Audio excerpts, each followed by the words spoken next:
Sejam todos muito bem-vindos, meu nome é Peter Volkmann e hoje a gente vai falar sobre investir em imóveis ou fundos imobiliários. E aí eu quero agora começar a perguntar, você sabe o que são fundos imobiliários? Ou melhor, você tem fundos imobiliários? Já investiu em fundos imobiliários? Muita gente nunca investiu em fundos imobiliários. Então eu vou dizer, começando já a tirar a dúvida, fundos imobiliários você compra numa corretora onde você compraria títulos de ações de outras empresas. Fundos imobiliários não deixam de ser ações. Você vai ter uma parcela de ações, uma parcela, uma cota daquele empreendimento, tá? E geralmente esses empreendimentos são empreendimentos muito grandes, são sistemas hoteleiros por completo, são lajes comerciais por completo, são enormes galpões logísticos, e a gente está falando aí de milhões de investimento. Tá? Então você consegue comprar a partir de R$10 um pouquinho daquele fundo de investimento que é dono daquele galpão, que é dono daquela laje comercial, que é dono daquele hotel, que é dono daquelas residências, enfim. Né? Aí dentro da corretagem, dentro da escolha dos fundos, dentro da corretora, você consegue analisar os fundos que você quer comprar. Então ali você consegue diversificar a carteira e é uma coisa super bacana, tá? A diferença principal é que os fundos imobiliários, eles não são tangíveis. Você não consegue ir lá e acessar o teu imóvel, você não consegue ir lá e... O imóvel existe, ele é real, logicamente, mas os fundos imobiliários não é tão tangível, então muita gente fica inseguro, né? Porque você compra cotas, você compra ações, né? Ele não deixa de ser uma ação, tá? Isso é extremamente importante a gente esclarecer. Então, cara, todo mundo tá falando agora aquele boom, né? Só para vocês terem uma noção...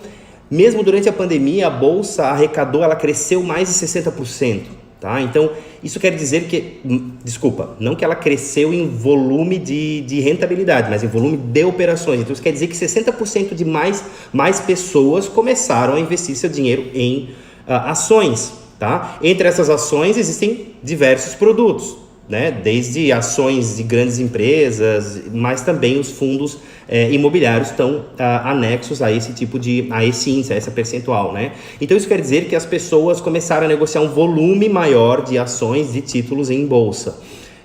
Isso quer dizer que as pessoas estão abandonando os imóveis? Não quer dizer que estão abandonando os imóveis. Ah, Peter, mas então se os fundos imobiliários eu tenho acesso a vários outros imóveis, por que as pessoas ainda investem em imóveis? Já vou esclarecer isso tudo para vocês, tá?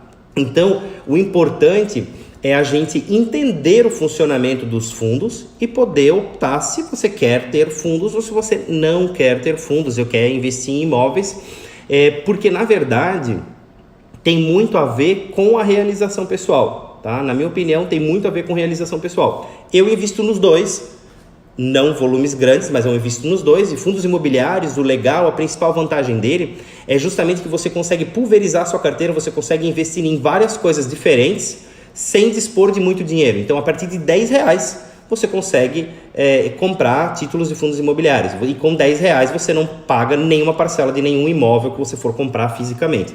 Então, a principal vantagem dos fundos é que você acessa algo com mais velocidade. Por exemplo, eu gosto de imóveis, eu acredito no mercado imobiliário, eu acho que é um mercado legal para investir. Então, tá bom. Você tem dinheiro para comprar um apartamento? Quanto custa um apartamento aí na sua cidade? Sei lá, 200, 100, 200 mil? Vamos chutar 200 mil. Você tem 200 mil? Não tenho 200 mil. Então, mas eu quero investir em imóveis. Cara, então vai para fundos imobiliários. Né? Você consegue participar daquela rentabilidade, você consegue ganhar uma rentabilidade melhor, muito melhor que outras aplicações, tá? E você consegue diversificar a sua carteira, porque você pode comprar R$100 de cotas de lajes comerciais, você consegue comprar R$200 de cotas de galpões logísticos, você consegue comprar ações de shopping center, né? Então, na verdade, durante a pandemia, o que a gente verificou? Que algumas ações, por exemplo, shopping center, as ações caíram muito. Então, quem investiu em fundos imobiliários de shopping acabou perdendo dinheiro, né? Porque os shoppings foram fechados, enfim, mudou todo o esquema durante a pandemia. Então, com essa alteração no mercado, as ações dos fundos imobiliários caíram muito, né? Talvez se você tivesse salas comerciais em algum centro comercial, lojas físicas, que as lojas não foram fechadas por completo, como num shopping, você talvez teria se dado melhor, né? Mas como vocês estão vendo, não existe uma receita do que é melhor. O risco existe nas duas situações, né? Eu acho que em imóveis físicos o risco é super baixo, mas ele existe.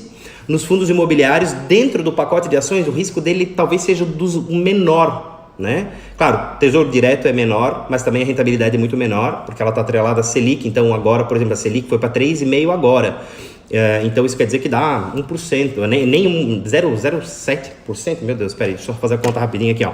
3,5%, então isso quer dizer que você está com uma rentabilidade de 0,2%, 0,3% ao mês, né? E no fundo imobiliário a gente consegue bater padrões de 1% só na rentabilidade, fora a valorização do título, certo? Assim como nos imóveis físicos, por exemplo, você vai comprar o apartamento, você vai pagar 100 mil nele hoje, ele vai valorizar e você ainda vai ter o dinheiro do aluguel.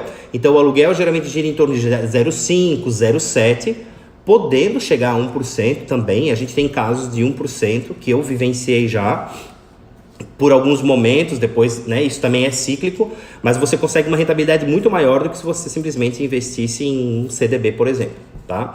Então, os fundos imobiliários, para quem tem conta em corretora de valores, é extremamente interessante. Eu acho que não tem como você ter conta numa corretora e você não investir um pouquinho em fundos imobiliários. Pelo menos na minha realidade isso é um pouco inimaginável, né? Então, os fundos imobiliários, eles são extremamente fáceis de você adquirir. Para você fazer uma conta, por exemplo, numa corretora de valores, é extremamente simples, basta você cadastrar seus dados, leva uns 3, 4 dias, abre a conta, tem conta com custo zero, tem algumas corretoras que não cobram corretagem de compra e venda. Então, quando você compra e vende ações, muitas corretoras cobram um percentual sobre essa compra e venda. Então, eu dei uma ordem de compra de R$1.000, ela cobra uma taxa de R$20 em cima dessa ordem. E se você der uma ordem de R$100, ela vai cobrar os mesmos R$20. Então isso quer dizer que você drena muito percentual de rentabilidade, porque na verdade você está investindo, mas você está pagando muita taxa de corretagem. Então taxa foge de taxa, tá? Então se você for querer investir, por exemplo, em fundos imobiliários, é extremamente importante que você pesquise alguma corretora de imóveis, de valores, que não corretora de imóveis, esquece. Alguma corretora de valores que não tenha corretagem na compra e venda dessas ações, tá?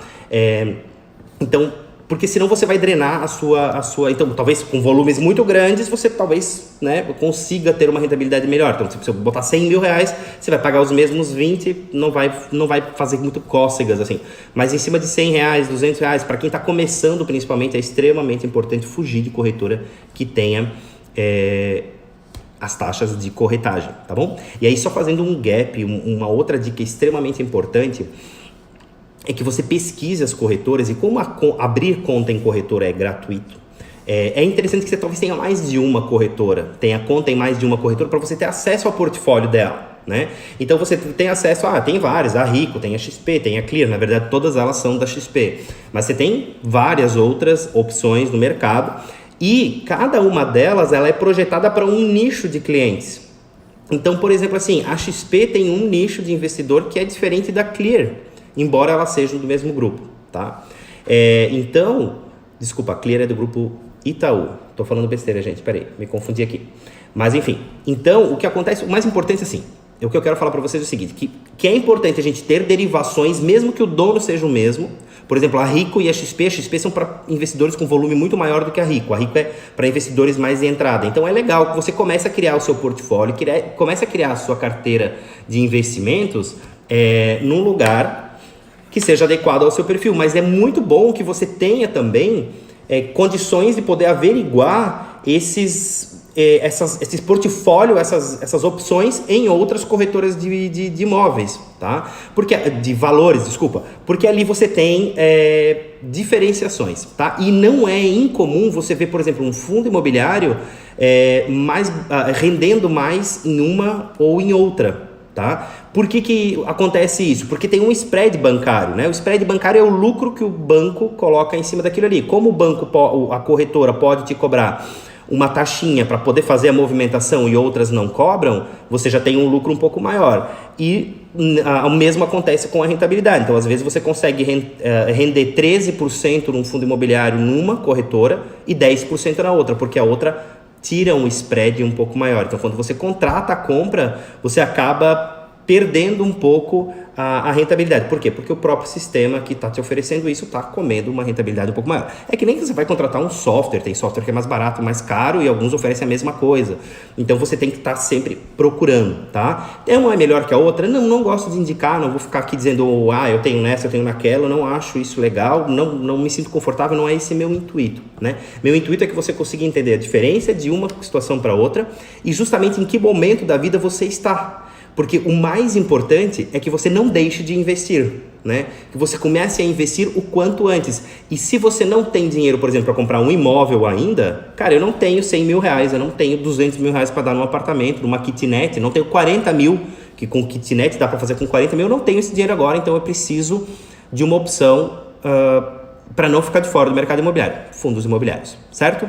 Então, os fundos imobiliários nada mais são do que letras de crédito que você consegue comprar numa corretora de valores. Peter, eu consigo comprar isso aí num banco? Não consegue comprar em banco regular, tá? A não ser que o banco tenha um home broker, um sistema de home broker, você vai, né? Você se cadastra, mas ele é um sistema dentro da sua conta. Você abriu uma conta normal, uma conta corrente, você não tem acesso ao home broker, você tem que fazer um cadastramento. Então você entra na corretora do banco ao qual você é cliente. Pasmem, embora você já tenha um relacionamento com aquele banco, essa corretora pode e muitas vezes não é a melhor opção, tá? Então o legal é você pesquisar mesmo, você tem que pesquisar, você tem que tirar um tempinho, dar uma olhadinha, fuçar um pouquinho eles, cadastrem 2, 3, olha o portfólio, dá uma analisada. E eu digo que é super gostoso, tá? É super legal, é motivador. Você vai olhando aquele negócio, se movimentando, você começa a entender a dinâmica do mercado e ela é muito, muito legal, tá? Peter, fundos imobiliários tem risco? Cara, tem risco. Dentro do grupo de ações, o que ele é? De menor risco, tá? O mais seguro é tesouro direto, mas o tesouro direto, ele vai te pagar a taxa Selic, nada além disso. Então, cara, a gente tá falando aqui de fundos imobiliários que vão render 10% ao ano, 13%, 12% ao ano. 12% ao ano, 1% ao mês. Eu acho que é o mínimo que a gente precisa tentar buscar, tá? Se não, dependendo do volume de dinheiro que você tem, você às vezes consegue um CDB ou um CDI, um CDB que vai render 100%, 130% do CDI, que você vai ter uma margem maior do que você simplesmente investir em tesouro direto. Mas tesouro direto ele é muito seguro, que pelo menos garante a reposição da inflação. Sim, cara, eu não estou entendendo nada disso. Calma que eu vou explicar. O que acontece? Se você deixa o seu dinheiro, por exemplo, na caderneta de poupança, você está perdendo dinheiro. E por que você está perdendo dinheiro? Porque a poupança paga rendimentos abaixo da inflação, abaixo da Selic, né?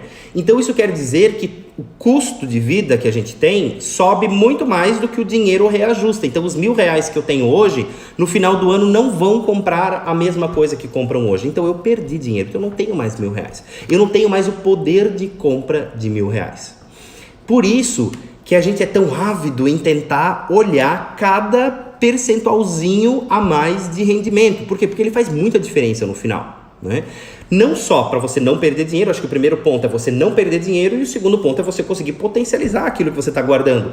Afinal, não é justo que você trabalhe um monte, que você se dedique um monte, que você não consiga ter um respeito pelo seu dinheiro, né? Que você não consiga minimamente guardar o seu dinheiro e não perdê-lo, né? Porque se você botar o dinheiro na gaveta, você sabe que você está perdendo dinheiro. Se você botar na caderneta de poupança, você sabe que você está perdendo dinheiro.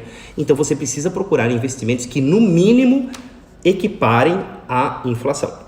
Por isso que o Tesouro Direto é extremamente importante, tá? E o que é o Tesouro Direto? O Tesouro Direto você compra títulos do governo, tá? O governo emite esses títulos, você também precisa comprar através de uma corretora de valores, o governo emite esses títulos e você compra eles, super simples de fazer, você compra eles e o governo te garante a rentabilidade no mínimo da Selic. Tá?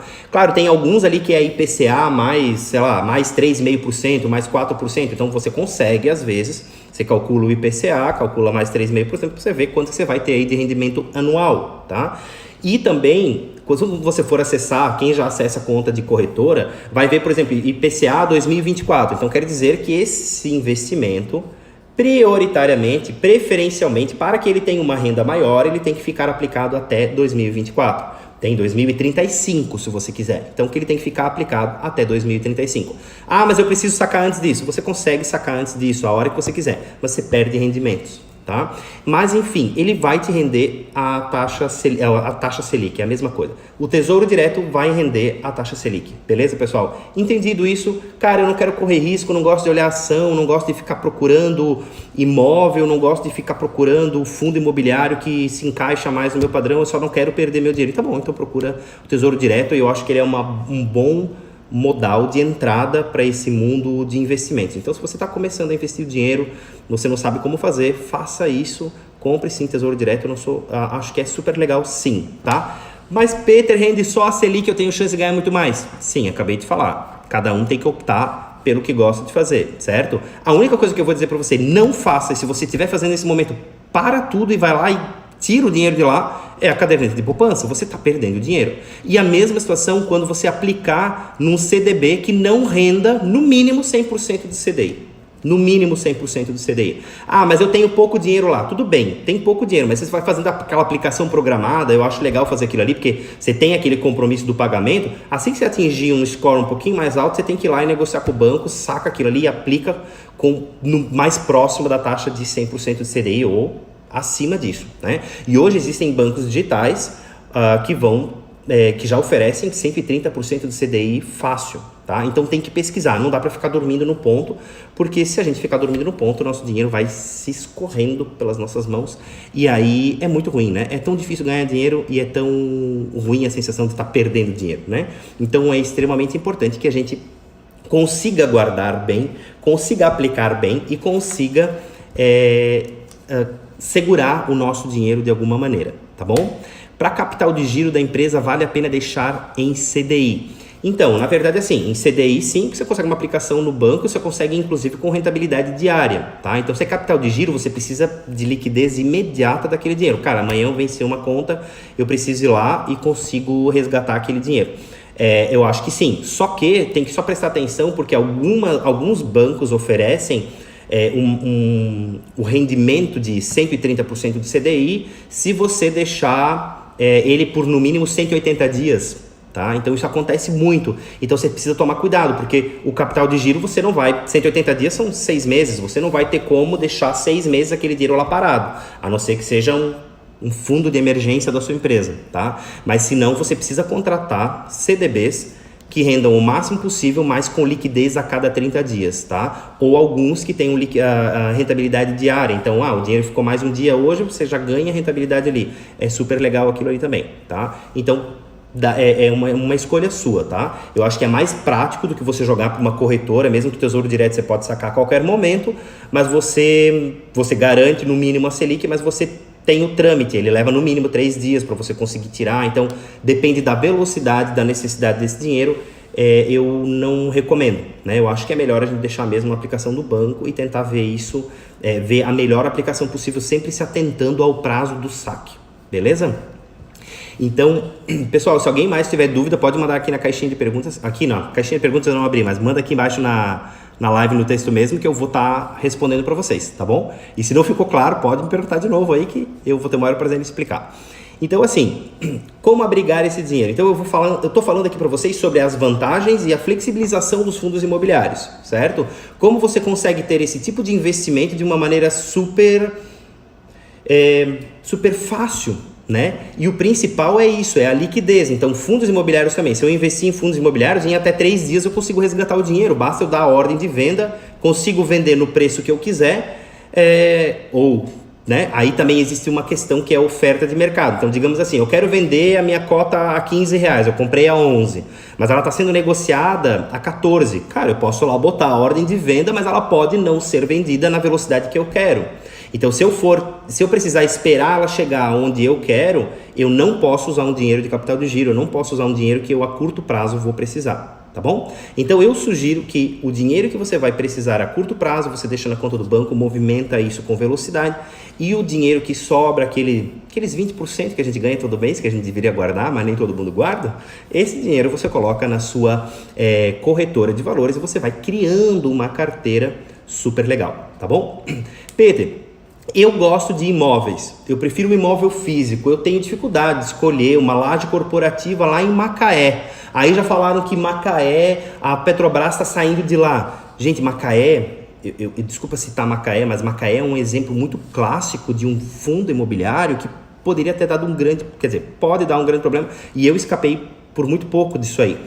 Porque Macaé é um grande centro petrolífero, certo? Então a Petrobras se instalou lá e a cidade estava uma pujança violenta, investimentos hoteleiros violentos, então fundos imobiliários, eu vou comprar fundos imobiliários em Macaé, e eu vou comprar na rede hoteleira, depois eu vou comprar um pouco nas lajes comerciais, porque aí grandes prédios comerciais para poder abrigar as empresas petrolíferas, tipo a Petrobras no caso, e outras empresas que prestam serviço para a Petrobras também, máquinas, equipamentos. Então, lajes comerciais bombou, investimentos em hotelaria bombou, galpões logísticos bombou, porque tinha o porto, enfim, toda uma cadeia de produção para isso, para atender, as plataformas, navio, enfim, foi uma loucura.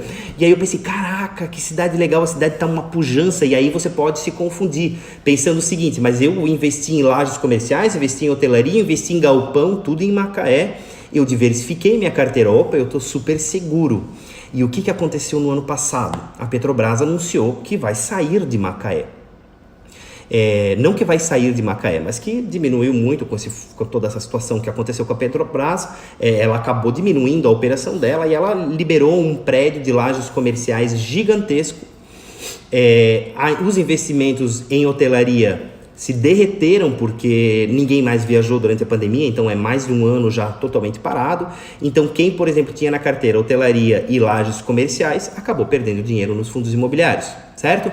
Esse é um exemplo de uma desvantagem que a gente pode ter, mas também um exemplo de uma análise errônea do processo, tá? Peter, mas por quê? Por que você considera isso uma análise errônea? Porque, querendo ou não, eu diversifiquei os meus fundos imobiliários, que é a principal vantagem de você poder investir em fundos imobiliários, mas você não diversificou a cidade, a região, tá? Ou às vezes a pessoa diversifica a cidade, tipo, eu vou comprar tudo em São Paulo, mas eu vou comprar de várias coisas diferentes. Você compra de várias coisas, você diversifica a cidade ou o tipo de produto. Digamos assim, eu vou comprar só hotelaria, só fundos imobiliários de hotelaria em cidades diferentes, mas você está num único nicho. Então, durante a pandemia, a hotelaria sofre ainda muito, né? Eu falo porque a gente tem investimentos em hotelaria também, sofreram muito, então tá aí 1 ano e meio sem rendimento, e principalmente se você usa esse rendimento para viver, cara, você tá ferrado, né? Então, é importante eu colocar essa face ruim também do fundo imobiliário, que em hipótese nenhuma desabona ele, mas que é importante que a gente tenha ciência para poder entender um pouco mais esse funcionamento. Não dá para simplesmente sair comprando fundos imobiliários sem, no mínimo, analisar um pouco a vacância daquele fundo imobiliário, a localização daquele fundo imobiliário, a economia daquela região, como é o caso de Macaé que eu citei aqui, tá bom? Então Macaé foi um exemplo muito clássico de que quem investiu em fundos imobiliários em Macaé, teve um probleminha aí, tá? E aí é um ponto muito legal também, uma dica bacana para quem quer investir em fundos imobiliários, é que você pode ver dentro de alguns sites, tipo eu uso o Funds Explorer, tá? Para poder ver isso, mas existem vários outros sites para você poder avaliar esse score dos fundos imobiliários. Então você consegue ver qual é a vacância, você consegue ver quais são as empresas clientes daquele fundo. Então, digamos, eu comprei um fundo que aluga galpões logísticos, tá bom. Quem são os inquilinos desses galpões logísticos? Cara, você consegue todas essas informações facilmente na internet hoje, tá bom? Então é importante que você consiga minimamente investigar isso antes de você fazer o seu investimento, porque fundos imobiliários é seguro, mas também não dá para brincar, tá bom? Então esse é um exemplo muito clássico dessa volatilidade, né, dessa dificuldade que a gente acaba enfrentando no investimento de fundos imobiliários, tá bom? E aí agora eu quero falar um pouco das vantagens dos fundos imobiliários. Eu falei já justamente da diversificação, da flexibilidade, dessa facilidade de você poder ter acesso, porque o valor de investimento inicial é muito menor. E tem uma vantagem super, super legal, que é pagar menos imposto. Quem é que não gosta de pagar menos imposto de forma lícita? Logicamente, sempre repito isso, que quando a gente fala pagar menos imposto, todo mundo pensa, né? O que é? Aí vem uma maracutaia, aí vem uma treta. E não é isso, tá bom, pessoal? Simplesmente os rendimentos do fundo imobiliário, você não paga imposto de renda. Tá? Os rendimentos do fundo imobiliário, você não paga imposto de renda. Então, aquilo que vai chegar para você de rendimentos da sua corretora, você não vai pagar. certo? Então, você está livre, porque se você tem um aluguel de uma casa, um aluguel físico seu, você vai pagar de 15% a 27,5% de imposto de renda. Assim que receber, dependendo da sua outra renda, né? Então somam-se as rendas e você entra na escala progressiva do seu imposto de renda, o que é muito ruim. Se você tem uma holding, você escapa dessa tabela progressiva, mas você vai pagar PIS, COFINS e contribuição social e imposto de renda pessoa jurídica, tá? Que somados dá 11%. Então, ainda assim, se você optar em ter imóveis físicos, é muito melhor que você tenha ele numa holding, numa administradora de bens, do que você receber eles na pessoa física, tá? E se você optar em ter investir em imóveis através de fundos imobiliários, você saiba que não vai pagar sobre esses rendimentos, tá bom? Então isso é muito importante porque na taxa de rendimento você vai calcular também os impostos que você vai pagar. E com isso, se você não vai pagar os 27,5%, você já tem 27,5% a mais nos rendimentos. Não estou dizendo que você vai render 27,5%. Dentro daquele 1%, 2%, você tem 27,5% a mais, tá bom? Às vezes é 0,2%, 0,3% que você ganha investindo em fundos imobiliários, tá bom? Então é extremamente importante a gente entender essas diferenças, porque elas drenam muito, como as taxas na corretagem drenam muito nos fundos imobiliários, os impostos também drenam muito, tá bom? Você só vai pagar imposto de renda quando você vender as ações daquele fundo imobiliário. Então, digamos assim, eu comprei por 11, vendi por 15, comprei 1.000 cotas, eu vou pagar sobre a valorização de 11 para 15. Então, R$4 vezes 1.000, eu vou pagar sobre R$4.000, eu vou pagar um imposto de renda, tá bom? Então, você tem essa vantagem. E na pessoa física, se você comprou um imóvel físico e você vender ele, você também vai pagar 15% sobre o ganho de capital do imóvel. Uma coisa é imposto de renda sobre os rendimentos, que eu já falei, tá? Que é os 27,5% até 27,5%. E outra coisa é o imposto de renda sobre o ganho de capital, que esse é 15% para imóveis. Você não escapa disso. Se você tiver uma holding, uma administradora de bens, você consegue deixar esse imóvel, essa venda, esse ganho de capital como estoque. Estoque de dinheiro, estoque de produto, porque ela é uma empresa, certo? Você vendeu, é como você produzir calculadoras. Você produz calculadoras, eu produzi 10 calculadoras, vendi, eu vou deixar elas em estoque, certo? Então, ali eu tinha vários imóveis, eu vendi um e eu vou deixar esse dinheiro em estoque para ele poder virar um outro imóvel futuramente. Então, é como se fosse uma matéria-prima, uma coisa assim.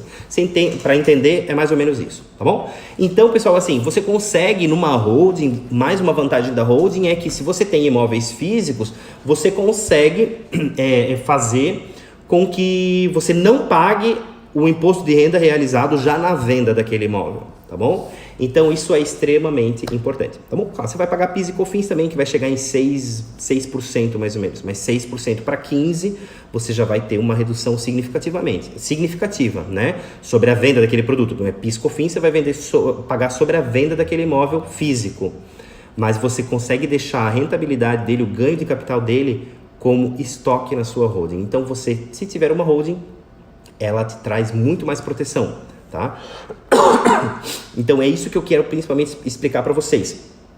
A gente fala muito sobre holding, fala muito sobre a proteção da holding, economia de impostos, né, plano de sucessão familiar, mas ao mesmo tempo a gente consegue diversificar isso e a pessoa às vezes consegue entrar no mercado imobiliário, nesses investimentos, através de fundos de investimentos, e depois quando tiver, sei lá, tô com 100 mil lá, saca do fundo, paga os impostos que precisa sobre o ganho de capital e você consegue investir então nos seus imóveis físicos, se essa for a sua vontade, tá bom? Ou, não, tá muito legal aqui com fundos, eu vou simplesmente deixar nos fundos, eu não vou querer me incomodar com o imóvel físico, tá bom?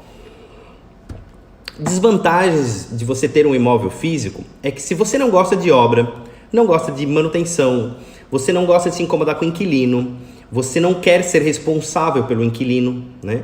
Porque se você tem um imóvel, você aluga ele e o inquilino comete alguma infração dentro do seu imóvel, você pode ser sim responsabilizado sobre isso, tá bom? O pessoal faz muita festa, churrasco a noite inteira no apartamento e a perturbação de sossego. O proprietário do imóvel pode ser acionado também judicialmente para responder caso o inquilino, né, se evada de qualquer tipo de indenização. Então, tem seus perigos, tá? Ao mesmo tempo, nos fundos imobiliários, você se o fundo imobiliário você comprou ali em Macaé, cara, você não tem o que fazer, que é o exemplo de Macaé. Gente, eu não quero detonar Macaé, mas é um exemplo clássico, né? E eu acredito que aquela laje corporativa que abrigava, por exemplo, a Petrobras, eles vão ter que transformar, fazer um retrofit total e, sei lá, se Macaé vai virar uma cidade turística, não sei. Aí depende também muito do plano da cidade, né? De converter e trazer outro tipo de rentabilidade para aquela cidade. E aí você pode dizer, cara, nem tudo é perdido. Não, nem tudo é perdido, mas talvez o fundo vai ter que dispor ou se endividar, queimar a caixa para poder reformar todo aquele imóvel e dar um novo uso para aquele imóvel, tá? E se o imóvel é seu, você consegue fazer isso com muito mais velocidade. Tipo, eu tenho a casa da minha vozinha lá, que está alugada por um casal que está morando na casa, uso como residência. Tá bom, mas aí agora a casa está num lugar comercial, eu posso ganhar mais comercialmente. Cara, você vai lá, rescinde o contrato, dá uma reformada, às vezes é uma coisa pequena, rápida, que você ajusta e você consegue com muito mais velocidade transformar o uso daquele imóvel, quando o imóvel é seu, quando ele é físico, tá? Então, essas são algumas das diferenças de você ter um imóvel ou você ter um fundo imobiliário, tá bom? Não estou querendo dizer que um é melhor que o outro, acho que eu quero trazer luz para vocês, para entenderem o que é melhor e cada um opta pelo seu. Por exemplo, eu abri na caixinha de perguntas antes no Instagram e eu olhei rapidão, não consegui olhar muito ainda porque também deu pouco tempo de interação, mas assim, eu justamente quero saber se você gosta de investir em imóveis, porque você gosta do imóvel, que você gosta, tem prazer de ir lá ver o imóvel, gosta de obra, quero estar vivendo esse meio, ou se você simplesmente pensa na rentabilidade. Porque isso pode ser um ponto muito decisivo entre você investir em fundos imobiliários ou você investir em imóveis físicos, tá? Os fundos imobiliários vão te trazer uma rentabilidade muito parecida com os imóveis físicos, mas o que muda é a operação em si. Então, cara, eu não quero me incomodar. Fundos imobiliários. Eu gosto de obra, imóveis físicos. Eu não quero estar muito engessado, imóveis físicos, tá?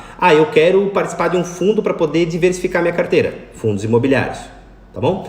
Mas então, para a gente poder ir caminhando para o final da nossa live, a pergunta que não quer calar. Peter, qual deles tem a melhor rentabilidade? Então, depende muito, tá? A resposta vai ser depende muito. Depende muito qual é o imóvel físico que você tem, qual a localização do imóvel físico que você tem, qual é o porte do imóvel físico que você tem, qual é o seu poder de adequação daquele imóvel, reforma, manutenção, para você atingir patamares que rentabilizem mais, tá? Claro que nos imóveis não é assim, imóvel simples rende pouco, muito pelo contrário, tá? Imóveis menores, mais simples, costumam ter uma taxa de retorno muito maior, tá? Porque o investimento é muito mais baixo do que imóveis de altíssimo padrão, você vai gastar muito por metro quadrado e que às vezes você não consegue rentabilizar, tá? Mas às vezes você conseguir ter um imóvel físico numa avenida movimentada e fazer aquilo ali virar um comercial legal, é muito melhor do que você não ter esse dinheiro e ter que comprar um imóvel na terceira ou quarta avenida, onde não tem esse movimento, não tem esse giro, não tem esse menor risco de vacância do seu imóvel, tá bom? Porque o mais triste é quando você prepara o imóvel, você quer rentabilizar o imóvel e ele fica livre por muito tempo, né? Vago por muito tempo, isso é muito ruim. Nos fundos imobiliários eles corroem também a rentabilidade, mas você ainda consegue diluir isso melhor, porque são muitos investidores, né? Então, uma laje corporativa com 100 salas comerciais ou você tendo um centro comercial com 5, né? Se você ficar com uma sala sem alugar, você tem um percentual de vacância muito maior do que você ter uma laje corporativa, onde você vai ter 100, 200, 300 imóveis dentro daquela laje, dentro daquele fundo. E esses fundos que eu falo para vocês são fundos bilionários, tá bom? E tem alguns fundos que só compram letra de crédito, que são os CRIs, mas eu não vou nem entrar muito nesse assunto hoje, porque senão o assunto é muito extenso, tá? Eu justamente só quero explicar a diferença entre imóveis físicos e fundos imobiliários, rentabilização de imóveis físicos e rentabilização de fundos imobiliários.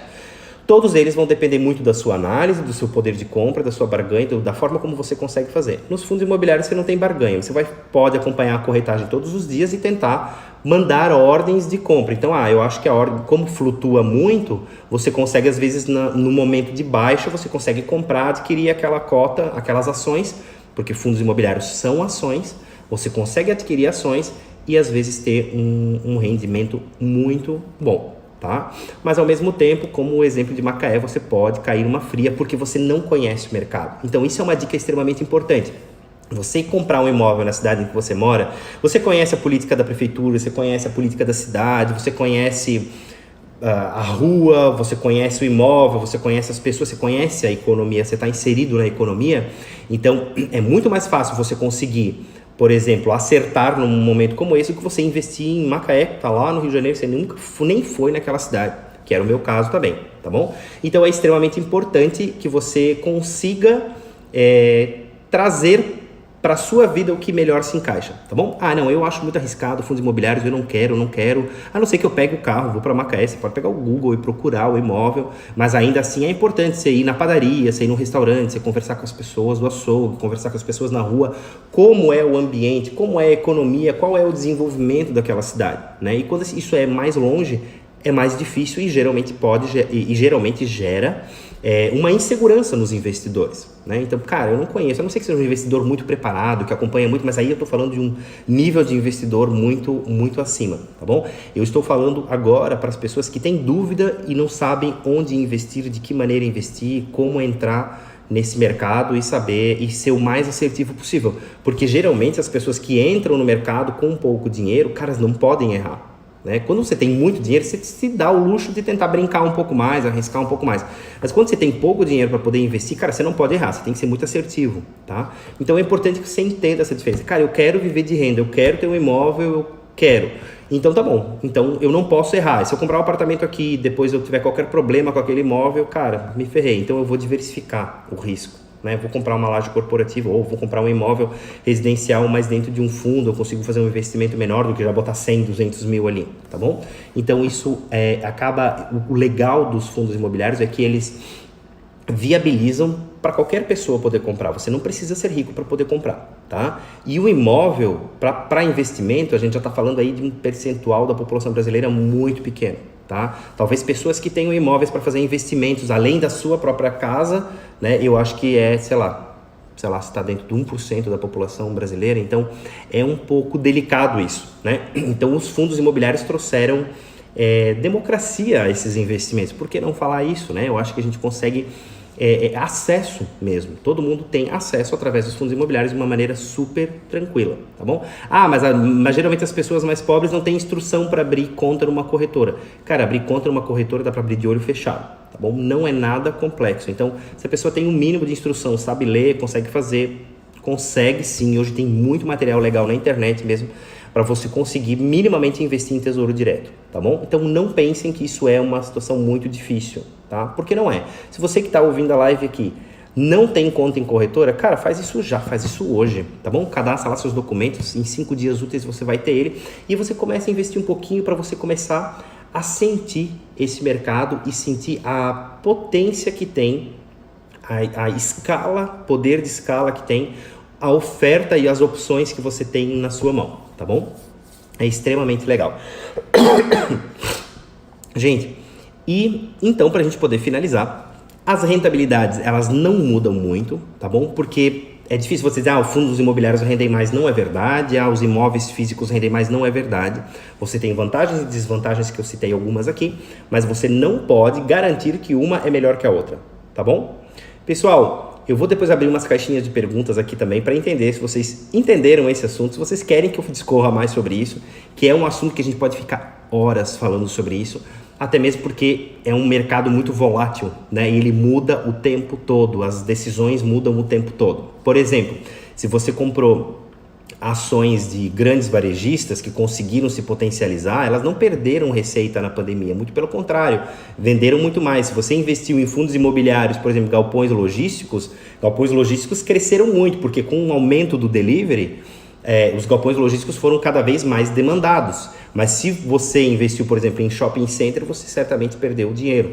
Então, é um ciclo, né? É um ciclo. O shopping center vai ser sempre ruim? Não, não vai. Eu acho que vai retornar sim, mas então você precisa ter essa paciência até que o mercado se reajuste, até que você consiga retornar a um padrão minimamente interessante daquilo que você investiu, ou pelo menos para não perder dinheiro naquilo que você investiu, tá bom? E o mais importante, a dica para a gente poder finalizar é que se você optou em fazer a compra de um fundo imobiliário e ele desceu muito as ações dele, porque uma coisa é o rendimento dele, outra coisa é o valor dele, tá? Isso é extremamente importante. Então eu comprei por R$10 cada cota, ele vai me render, sei lá, 1% dos R$10. Então 10 centavos a cada R$10 ele vai estar rendendo na minha conta. Esse rendimento pode ser que não altere, mas pode ser que a cota não valha mais R$10, tá? Pode ser que ela comece a valer R$8 e talvez os rendimentos acabaram ficando, né? Porque ela às vezes não se digitalizou com a velocidade do seu concorrente, então os rendimentos, ela está com caixa positivo, tá entendendo? Ela está conseguindo manter vendas,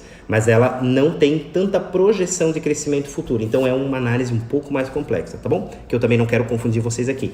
Mas legal, a dica de ouro é: não tem corretora de valor, conta em corretora ainda, faça já, faça logo, para que você tenha uma capilaridade de opções, tá bom? E prefere imóveis físicos? Cara, então olha todos os meus vídeos que eu já postei ali na minha página do Instagram ou também no YouTube, tá bom? Quem não me segue no YouTube, vai lá, dá um likezinho lá, se inscreve no meu canal também para dar uma força.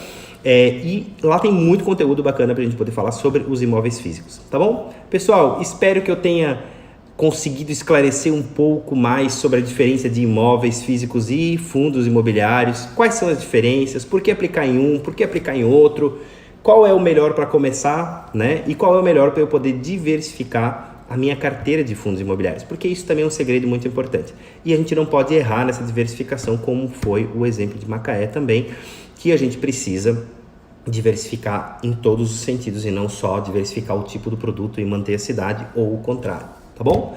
Pessoal, um beijão, dá o seu like aqui no vídeo, tá bom? Interaja com a minha caixinha de perguntas, que eu vou fazer umas perguntas para poder entender um pouco mais o que vocês entenderam, o que vocês não entenderam e para a gente poder criar o conteúdo para a próxima live, tá bom? Me mandem sugestões, dúvidas, vou ter o maior prazer em responder, tá bom? Tchau, gente, um abraço, até mais!